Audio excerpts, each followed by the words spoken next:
আমরা তো সকলেই জানি মাটির পাত্রে টক দই হয় দুর্দান্ত। দেখেছেন কত সুন্দর হয়েছে? মাটির পাত্র থেকে অনেক সুন্দর হয়েছে এই টক দইটা। কাঁচের পাত্রে মাটির পাত্রের মতোই টক দই যে পাতা যায় আপনারা হয়তো আগে কখনো দেখেননি। তো টক দইটা কেমনভাবে পাতলাম সেটা জানতে হলে তো সম্পূর্ণ ভিডিওটা দেখতেই হবে। তো সম্পূর্ণ ভিডিওটা স্কিপ না করে পাশে থাকার অনুরোধ রইল। নমস্কার বন্ধুরা, আবার নতুন ভিডিও নিয়ে আপনাদের সামনে হাজির হয়েছি। আমার চ্যানেলে নতুন হয়ে থাকলে চ্যানেলটিকে সাবস্ক্রাইব করে আমার পাশে থাকবেন। চলুন আর কথা না বাড়িয়ে ভিডিওটা শুরু করা যাক। এখানে আমি 1 লিটার গরুর দুধ নিয়ে নিয়েছি। এটা কিন্তু খাঁটি গরুর দুধ। আপনারা চাইলে যে কোনো প্যাকেটজাত দুধই ব্যবহার করতে পারেন।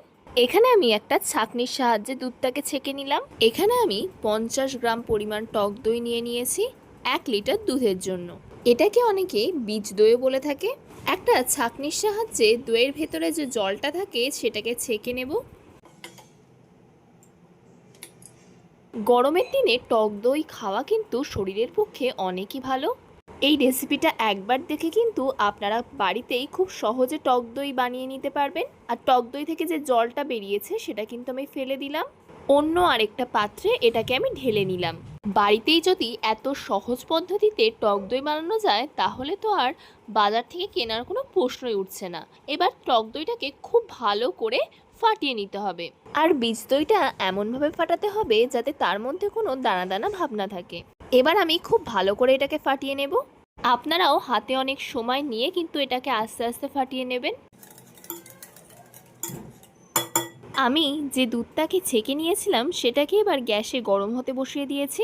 দুধটাকে কিন্তু অনেকক্ষণ ধরে এইভাবেই নাড়িয়ে নাড়িয়ে জাল দিয়ে নিতে হবে। আর খেয়াল রাখতে হবে জাল দেওয়ার সময় যেন দুধে কোনো সর না পড়ে। 15-20 মিনিট মতো খুব ঘন করে জাল দিয়ে নিতে হবে।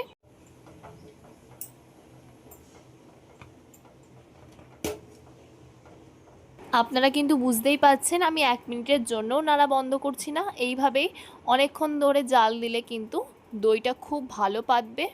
এখন যা গরম পড়েছে এই সময় কিন্তু টক দই খেলে সকলেরই শরীর খুবই ভালো থাকবে। আর সবচেয়ে বড় কথা মাটির পাত্রও দরকার নেই এই টক দইটা পাততে।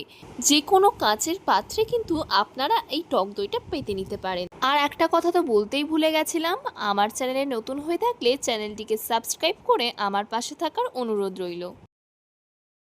দুধটাকে কিন্তু ঘন করে আমার জাল দেওয়া হয়ে গেছে। এবার এটাকে আমি নামিয়ে নেব। দেখুন দুধটা কিন্তু আমি নামিয়ে নিয়েছি, কিন্তু তাও কিন্তু হাতার সাহায্যে আমি এটাকে ভালো করে নাড়িয়ে নিচ্ছি।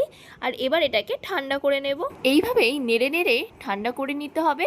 আর অবশ্যই করে খেয়াল রাখবেন যাতে দুধ ঠান্ডা করার সময় কোনোভাবেই সর না পড়ে যায়। দুধটা কিন্তু আমার প্রায় ঠান্ডা হয়ে গেছে। একটা আঙুল বুড়িয়ে সহ্য হওয়ার মতন গরম রেখে দিতে হবে, একেবারে ঠান্ডা করলে হবে না। আমি যে এই বীজ দইটা ফাটিয়ে রেখেছিলাম তার মধ্যেই আমি এই হাতার 3 হাতা দুধ দিয়ে দিচ্ছি। দুধ দিয়ে ভালো করে কিন্তু ফাটিয়ে নিতে হবে।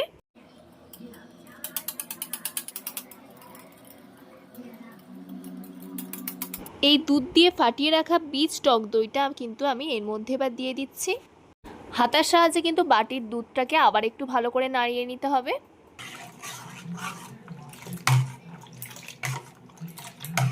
যত এইভাবে দুধটাকে নাড়িয়ে নেবেন ততই কিন্তু দইটা বেশি ভালো জমবে।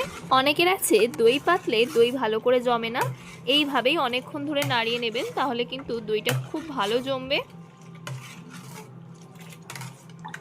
এবার আপনারা যে কোনো কাঁচের পাত্র নিয়ে নেবেন। এখানে আমি একটা কাঁচের বাটি নিয়ে নিয়েছি। এই দইটা যেহেতু আমি কাঁচের পাত্রে করব সেই কারণে কিন্তু আমি একটা কাঁচের পাত্র নিয়ে নিলাম।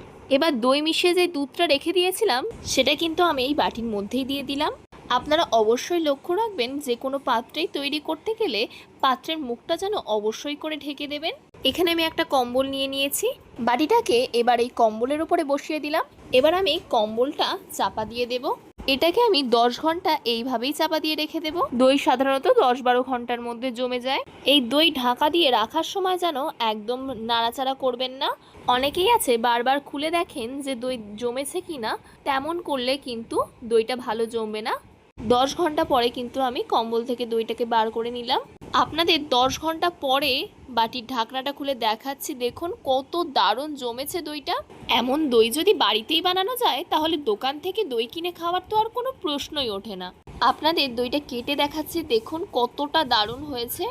বাড়িতে পাতা টক দই যে এত দারুণ হতে পারে, তা আবার কাঁচের পাত্রে পাতা, আপনারা কিন্তু না বানালে একবার বিশ্বাসই করতে পারবেন না। আজকের ভিডিওটা যদি আপনাদের ভালো লেগে থাকে, লাইক, শেয়ার এবং কমেন্ট করে দেবেন। আপনাদের সুন্দর সুন্দর কমেন্ট পড়তে কিন্তু আমার বেশ ভালোই লাগে। তো আজকের ভিডিওটা এই পর্যন্তই। পরবর্তী নতুন একটা ভিডিওতে আপনাদের সাথে আবার দেখা হচ্ছে।